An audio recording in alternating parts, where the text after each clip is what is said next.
Sonic അദ്ദേഹത്തിൻ്റെ ചില വനിതാ സുഹൃത്തുക്കളുണ്ട്. ആ സുഹൃത്ത് ബന്ധങ്ങളെയൊക്കെ സജി പലപ്പോഴും ചോദ്യം ചെയ്തിരുന്നു. ഇതിനെ ചൊല്ലി പലപ്പോഴും വഴക്കുണ്ടായി. കഴിഞ്ഞ മാസം 8-ാം തീയതിയും വഴക്കുണ്ടായി. മദ്യലഹരിയിലായിരുന്ന സോണി സജിയെ അതിക്രൂരമായി മർദ്ദിച്ചു. മകളുടെ ദൃക്സാക്ഷിയായ മകളുടെ മൊഴിപ്രകാരമാണെങ്കിൽ മുടിയിൽ വീട്ടമ്മയായ ചേർത്തല സ്വദേശി സജിയുടെ മരണവുമായി ബന്ധപ്പെട്ടിട്ട് പോസ്റ്റ്മോർട്ടം റിപ്പോർട്ട് ഇപ്പം വെളിയിൽ വന്നിട്ടുണ്ട്. തലക്കേറ്റ ക്ഷതമാണ് മരണകാരണം എന്നാണ് പറയുന്നത്. കഴിഞ്ഞ ജാനുവരി 8-ാം തീയതി സ്റ്റെയർ കേസിൽ നിന്ന് വീണു എന്ന് പറഞ്ഞ് സജിയെ ഹോസ്പിറ്റലിൽ അഡ്മിറ്റ് ചെയ്തിട്ടുണ്ടായിരുന്നു.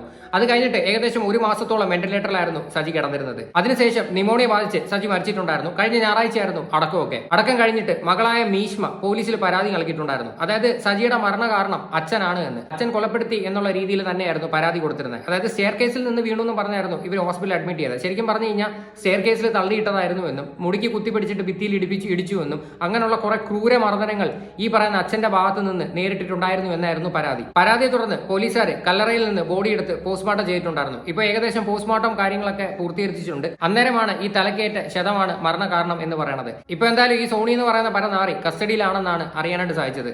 ശരിക്കും പറഞ്ഞാൽ നിങ്ങളൊന്ന് ആലോചിച്ച് നോക്ക്, ക്രൂര മർദ്ദനം. അതായത് അവരത് വെളിയിൽ പറയാതെ പേടിച്ചിട്ട് നിന്ന്, പ്രത്യേകിച്ച് മക്കളുടെ അടുത്ത് കത്തി കാണിച്ച് ഭീഷണിപ്പെടുത്തുവാണ്. ഇത് പുറത്ത് പറഞ്ഞു കഴിഞ്ഞാൽ നിങ്ങളെ കൊല്ലുമെന്നും പറഞ്ഞ്. അപ്പൊ എന്തൊരു പരനാറിയായിരിക്കും ഇവൻ. സംശയരോഗം തന്നെയാണ് എന്നാണ് ഇപ്പോൾ ആൾക്കാരെല്ലാവരും പറയണത്. എന്തായാലും നമുക്ക് വാർത്തയിലേക്ക് പോവാം. നിങ്ങൾ വീഡിയോ ആദ്യമായിട്ടാണ് കാണുന്നതെങ്കിൽ തീർച്ചയായിട്ടും ചാനൽ സബ്സ്ക്രൈബ് ചെയ്യുക.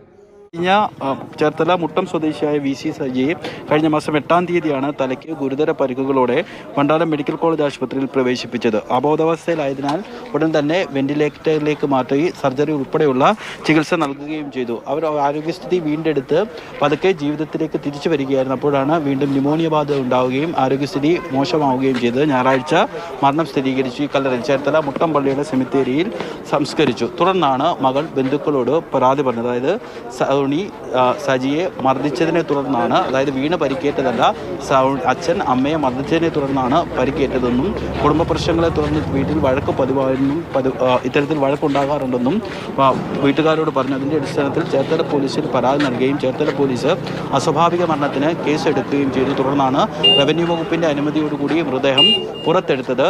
ഇതിൽ വീട്ടിൽ പ്രശ്നങ്ങൾ ഉണ്ടായിരുന്നുവെന്ന് ഈ സജിയുടെ മകളായിട്ടുള്ള മീഷ്മ ബന്ധുക്കളുടെ അടുത്തൊക്കെ പറഞ്ഞു എന്ന് പറയുന്നുണ്ട്. ഇവരുടെ സുഹൃത്ത് ബന്ധുക്കളെ ചോദ്യം ചെയ്തായിരുന്നു ഈ സോണി എന്ന് പറയുന്ന വ്യക്തി ഇവരുമായിട്ട് നിരന്തരം അടി ഉണ്ടാക്കിക്കൊണ്ടിരുന്നത്. അത് മാത്രമല്ല ഇവനൊരു കംപ്ലീറ്റ്ലി ഒരു ആൽക്കഹോളിക് ആയിട്ടുള്ള ഒരു വ്യക്തിയായിരുന്നു. അതായത് ഇത്തരം നാറികളൊക്കെ ശരിക്കും പറഞ്ഞാൽ എന്താ ചെയ്യേണ്ടത്? കാര്യം യവന്മാരെ ഒന്നും പേടിച്ചിട്ടൊന്നും ഒരു കാരണവശാലും ജീവിക്കേണ്ട ആവശ്യമില്ല. ഇത് ഹോസ്പിറ്റലിൽ അഡ്മിറ്റ് ആയ സമയത്ത് തന്നെ ഇത് പോലീസിൽ പറയണമായിരുന്നു. അതായിരുന്നു ശരിക്കും ചെയ്യേണ്ടത്. ഇതിങ്ങനെ പേടിച്ചിട്ട് ജീവിക്കേണ്ട ഒരു ആവശ്യമില്ലായിരുന്നു. ഒരു പക്ഷേ ഇത് അന്നേ പറഞ്ഞിട്ടുണ്ടായിരുന്നുവെങ്കിൽ ഇവനെ സ്പോട്ടിൽ അറസ്റ്റ് ചെയ്തേനെ. ഇതിപ്പോ എന്ന് പറഞ്ഞു കഴിഞ്ഞാൽ ഇതിപ്പോ ഇത്രയും നാളായി. ഇനി ഇതിനകത്ത് എന്തെല്ലാം പ്രൊസീജിയേഴ്സ് ഉണ്ടെന്നറിയോ? ഇപ്പൊ ഇനി നിലവിൽ ഇപ്പൊ ഇവനെ കസ്റ്റഡിയിൽ വെച്ചിരിക്കുവാണ്. ഇനി അതിന്റെ കൂടുതൽ കാര്യങ്ങളും പോസ്റ്റ്മോർട്ടം റിപ്പോർട്ടൊക്കെ വരാനായിട്ട് ടൈം എടുക്കും. ഇവനൊന്നും ഒരിക്കലും ഇവനൊന്നും ജാമ്യം കൊടുത്ത് പുറത്ത് സുഖമായിട്ട് ജീവിക്കാൻ ഇവനെയൊന്നും അനുവദിക്കരുത്. ഇപ്പൊ നിരന്തരം ഈ കേരളത്തിലുള്ള കേസുകൾ നമ്മൾ എടുത്തു നോക്കിക്കഴിഞ്ഞാൽ എല്ലായിടത്തും കൊലപാതകമാണ് നടക്കുന്നത്. കൊലപാതകം ഇല്ലാത്ത ഒരു ദിവസം പോലും ഇല്ല. സജിയും സോണിയും പ്രേമിച്ച് വിവാഹിതരായതാണ്. എന്നാൽ സോണിക്ക് അദ്ദേഹത്തിൻ്റെ ചില വനിതാ സുഹൃത്തുക്കളുണ്ട്. ആ സുഹൃത്ത് ബന്ധങ്ങളെയൊക്കെ സജി പലപ്പോഴും ചോദ്യം ചെയ്തിരുന്നു. ഇതിനെ ചൊല്ലി പലപ്പോഴും വഴക്കുണ്ടായി. കഴിഞ്ഞ മാസം 8-ാം തീയതിയും വഴക്കുണ്ടായി. മദ്യലഹരിയിലായിരുന്ന സോണി സജിയെ അതിക്രൂരമായി മർദ്ദിച്ചു. മകളുടെ ദൃക്സാക്ഷിയായ മകളുടെ മൊഴിപ്രകാരമാണെങ്കിൽ മുടിയിൽ കുത്തിപ്പിടിച്ച് അടിച്ചതിനോടൊപ്പം തന്നെ തല പിടിച്ച് ഭിത്തിയിൽ പലതവണ ഇടിക്കുകയും ചെയ്തു. തുടർന്നാണ് അമ്മ അബോധാവസ്ഥയിലായത് എന്ന് മാത്രവുമല്ല, നിലത്ത് വീണ് ചോര ഒലിച്ച് കിടന്ന അമ്മയെ ആശുപത്രിയിലേക്ക് കൊണ്ടുപോകാൻ പോലും തയ്യാറായില്ല. ഇത് കുട്ടി അയലത്തെ വീട്ടിൽ പോയി പറയാൻ വേണ്ടി ശ്രമിച്ചപ്പോൾ കുട്ടിയെയും ഭീഷണിപ്പെടുത്തിയെന്ന് 19 വയസ്സുകാരിയുടെ മൊഴിയുണ്ട്. എന്തായാലും സോണിയെ നിലവിൽ പോലീസ് കസ്റ്റഡിയിൽ എടുത്തിട്ടില്ല. നിലവിൽ ഇയാൾ പോലീസിൻ്റെ നിരീക്ഷണ വലയത്തിൽ തന്നെയുണ്ട്. ഈ പോസ്റ്റ്മോർട്ടം റിപ്പോർട്ട്, അതായത് മർദ്ദനത്തെ തുടർന്നുണ്ടായ ക്ഷതങ്ങളാണ് മരണകാരണമെന്ന് പോസ്റ്റ്മോർട്ടം റിപ്പോർട്ട് വ്യക്തമായാൽ മാത്രമേ ഇയാൾക്കെതിരെ കൊലപാതക കുറ്റമടക്കം ചുമത്താൻ വേണ്ടി സാധിക്കുകയുള്ളൂ. ഇതിൽ പറയുന്നുണ്ട് വനിതാ സുഹൃത്ത് ബന്ധങ്ങൾ ചോദ്യം ചെയ്തുവെന്ന്. വനിതാ സുഹൃത്തുക്കളുമായിട്ട് ബന്ധം വയ്ക്കുന്നതിനകത്ത് എന്താണ് പ്രശ്നം? അതായത് യവന് ലിറ്ററലി സംശയരോഗമാണ്. സംശയരോഗം തലയ്ക്ക് കയറിയിട്ട് ഭ്രാന്തായിട്ട് അങ്ങോട്ട് നടക്കുന്ന ഏതൊരുത്തനായിരുന്നത്. അല്ലായിരുന്നെങ്കിൽ ഇങ്ങനെ ആരെങ്കിലും ചെയ്യുമോ? വീണ് കിടന്നിട്ട് പോലും അവൻ ഹോസ്പിറ്റലിൽ കൊണ്ടുപോകണ്ടെന്നായിരുന്നു അവൻ പറഞ്ഞിരുന്നത്. എന്തുകൊണ്ട് ഇവർ ഇത്രയും നാൾ പേടിച്ച് മാറിയിരുന്നു എന്നാണ് ഞാൻ ആലോചിക്കുന്നത്. ഇപ്പൊ ഈ പറയാൻ കാണിച്ച ധൈര്യം ഉണ്ടല്ലോ, അന്നേ കാണിച്ചിട്ടുണ്ടായിരുന്നുവെങ്കിൽ ഇങ്ങനെയൊക്കെയുള്ള പ്രശ്നങ്ങൾ അവോയ്ഡ് ചെയ്യായിരുന്നു. ഇത് ശരിക്കും ഇങ്ങനെയൊക്കെ പേടിച്ച് ഒരിക്കലും ജീവിക്കരുത്. അത് എന്തെങ്കിലുമൊക്കെ വന്നു കഴിഞ്ഞിട്ട് പോയി കംപ്ലൈന്റ് കൊടുക്കുക എന്നൊക്കെ പറയുന്നുണ്ടല്ലോ, അതിനകത്തോടൊന്നും ഒരിക്കലും യോജിക്കാൻ പറ്റത്തില്ല. അത് ഈ പരനാറി ഇത്രയും നാള് ആൾക്കാരെ എല്ലാവരെയും പറ്റിച്ചുകൊണ്ടല്ലായിരുന്നു അപ്പം നടന്നത്. അത് മാത്രമല്ല, ഈ സജിയുടെ സഹോദരനായിട്ടുള്ള ഒരു പുള്ളിക്കാരനും വന്ന് ഇതിനെ പറ്റിയിട്ട് സംസാരിക്കുന്നുണ്ട്. അവർക്കും ഈ കാര്യങ്ങൾ അറിയാന്നുള്ള രീതിയിലാണ് സംസാരിക്കുന്നത്. കാര്യങ്ങളൊക്കെ തന്നെയാണ് പ്രത്യേകിച്ച് ഇതൊക്കെ തന്നെ പറഞ്ഞു കുത്തിപ്പിടിച്ച് അതൊക്കെ തന്നെയാണ് പറഞ്ഞിരിക്കുന്നത്. ഭിത്തിയിലൊക്കെ തട്ടി.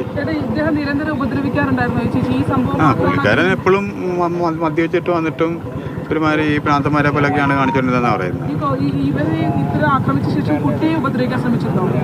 കുട്ടിയെ ഇട്ട് ഓടിച്ചെന്നാണ് പറയുന്നത്. കൊച്ചു പറഞ്ഞ് എന്നെ ഇട്ട് ഓടിച്ച് ഞാൻ നേരം പുറത്തോട്ടിറങ്ങിയാൽ. ഇവരൊക്കെ ആക്ച്വലി ബന്ധുക്കളാണ്. എന്നിട്ടും ഇതിനെ പറ്റിയിട്ടൊന്നും അറിയത്തില്ല എന്ന് വന്നിട്ട് ഒരുമാതിരിയിലെ പൊട്ടം കളിക്കുന്ന ഒരു സ്വഭാവം ഉണ്ടല്ലോ. അതൊന്നും അത്ര ശരിയുള്ള കാര്യമല്ല. ഒരു സ്വന്തം സഹോദരിക്ക് എന്തെങ്കിലും സംഭവിച്ചു കഴിഞ്ഞ് കഴിഞ്ഞാൽ നിങ്ങൾക്ക് ആർക്കും യാതൊരു ഉത്തരവാദിത്വവും ഇല്ലേ? അപ്പം നിങ്ങളുടെയൊക്കെ ഉത്തരവാദിത്തമാണ് ഇതൊക്കെ. സത്യം പറഞ്ഞാൽ ആ ഒരു മകളൊക്കെ എന്തുമാത്രം പേടിച്ചിട്ടായിരിക്കും കഴിയുന്നത് ആ വീട്ടിൽ. ഇവരെ ഒന്നും ഒരു കാരണവശാലും പുറത്തു വിടല്ലോ. ഇവനൊക്കെ അറസ്റ്റ് ഉടനെ ഇവരെയൊക്കെ രേഖപ്പെടുത്തണം. ഇതിൻ്റെ കൊലപാതകത്തിൻ്റെ പേരിൽ അവൻ്റെ പേരിൽ കേസെടുക്കണം. ഒരു ജീവനാണ് നഷ്ടപ്പെട്ടിരിക്കുന്നത്. എന്തായാലും ഈ റിപ്പോർട്ടർ ടിവിക്കകത്ത് വന്ന ലേറ്റസ്റ്റ് വാർത്തയ്ക്കകത്ത് ഇവനെ കസ്റ്റഡിയിലാണെന്നുള്ള കാര്യമാണ് പറയണത്. കൂടുതലായിട്ട് ഇനി നടപടികൾ സ്വീകരിക്കണമെങ്കിൽ പോസ്റ്റ്മോർട്ടം